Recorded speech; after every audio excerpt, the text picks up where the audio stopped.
Hi అండి, welcome to simply bar channel. ఈరోజు recipe వచ్చి క్యాలీఫ్లవర్ మసాలా కర్రీ అండి.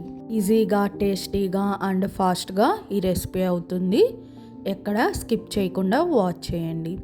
ముందుగా ఒక గిన్నెలోకి వాటర్ వేసుకొని బాగా మరిగించుకోవాలి. నేను ఇక్కడ బిగ్ సైజ్ క్యాలీఫ్లవర్ తీసుకున్నాయి ముక్కలుగా కట్ చేసి పెట్టుకున్నానండి. ఈ కట్ చేసిన క్యాలీఫ్లవర్ ముక్కల్ని ఈ హాట్ వాటర్లోకి వేసుకొని ఉప్పు పసుపు వేసుకొని ఒక ఉడికేంత వరకు ఉడికించుకున్నాను అనమాట. ఎక్కువసేపు ఈ వాటర్లో కుక్ చేసుకోకూడదు, జస్ట్ కొంచెం బాయిల్ అవుతే చాలన్నమాట. ఆ తర్వాత ఈ బాయిల్ అయిన క్యాలీఫ్లవర్ని వేరొక ప్లేట్లోకి తీసి పెట్టేసుకుంటున్నాను అనమాట. వెంటనే ఇట్లా చేస్తే ఇందులో ఉన్న ఏమైనా పురుగులు అలాంటివి ఉంటే పోతాయన్నమాట. సో ఆ తర్వాత ఒక మిక్సీ గిన్నె తీసుకొని అందులోకి ఒక 4 వరకు టమాటాలని కట్ చేసి పెట్టుకొని వేసుకున్నాను. తర్వాత కొంచెం అల్లం ముక్కలు, ఒక 6 వరకు వెల్లుల్లిపాయలు వేసుకొని మంచిగా పేస్ట్లా చేసుకోవాలి. ఆ తర్వాత స్టవ్ పైకి ఒక ప్యాన్ తీసుకొని అందులోకి ఆయిల్ వేసుకొని ఆయిల్ బాగా హీట్ అయిన తర్వాత చిన్న దాల్చిన చెక్క, ఒక 2-3 లవంగాలు వేసుకొని ఫ్రై చేసుకోవాలి. ఆ తర్వాత పెద్ద సైజు ఆనియన్ని సన్న ముక్కలుగా కట్ చేసి పెట్టుకొని ఆనియన్స్ అండ్ ఒక 4 వరకు గ్రీన్ చిల్లీ కూడా వేసుకొని బాగా ఫ్రై చేసుకోవాలన్నమాట. కొంచెం సాల్ట్ కూడా యాడ్ చేసుకొని ఒకసారి కలుపుకొని మూత పెట్టుకొని కొంచెం సేపు ఫ్రై చేసుకోవాలి. అప్పుడు సాల్ట్ వేయటం వల్ల ఈ ఆనియన్స్ అనేవి త్వరగా మగ్గిపోతాయి. తర్వాత మూత ఓపెన్ చేసుకొని ఒకసారి కలుపుకొని మనం ముందుగా టమాటాలు పేస్ట్ చేసుకున్నాం కదా, ఆ పేస్ట్ని ఈ ఆనియన్స్లోకి వేసుకొని ఒక 2 నిమిషాల వరకు గంటితో తిప్పుకుంటూ ఫ్రై చేసుకోవాలి ఆయిల్లో.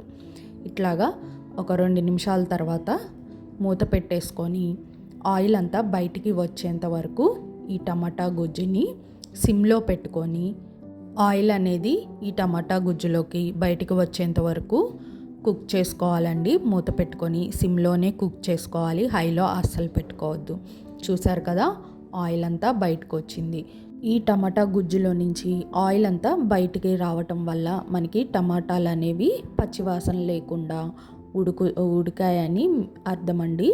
సో ఎప్పుడైనా సరే ఇట్లాగ మనం పేస్టులు చేసుకుంటే ఖచ్చితంగా ఆయిల్ బయటకు వచ్చేంత వరకు కుక్ చేసుకోవాలి. ఇప్పుడు ఈ టమాటా గుజ్జులోకి, బాగా కుక్ అయిన టమాటా గుజ్జులోకి మనం ముందుగా కుక్ చేసి పెట్టుకున్న క్యాలీఫ్లవర్ని అండ్ పచ్చి బఠానీని వేసుకొని ఒక 2 స్పూన్ల వరకు సాల్టు, ఒక 3 స్పూన్స్ వరకు కారము వేసుకొని బాగా కలుపుకోవాలి. ఈ ఉప్పు కారాలు అండ్ టమాటా పేస్ట్ మొత్తం ఈ క్యాలీఫ్లవర్కి బఠానీకి బాగా కలిసేటట్టుగా బాగా మిక్స్ చేసుకోవాలన్నమాట.